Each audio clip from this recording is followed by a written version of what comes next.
خطورة البنج في العملية؟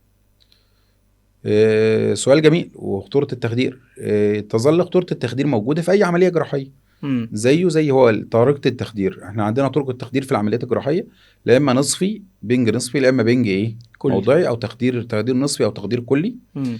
التخدير في اللوز تخدير كلي. تمام. قد يكون بنستخدم بعض الأدوية اللي ممكن اللي ممكن تحصل بسببها مضاعفات، بس المضاعفات لا تتعدى 1% مم. خالص نهائيا. وده يقدر الطبيب التخدير الماهر ان هو يتجنب المضاعفات ديت في بعض الاحيان، وان هو يسيطر على المضاعفات دي عند حدوثها. فالتخدير تطور كثيرا عن ازمنه ماضيه. مم. تمام. وبقى طبيب التخدير بيستخدم ادويه افضل تقلل من المضاعفات.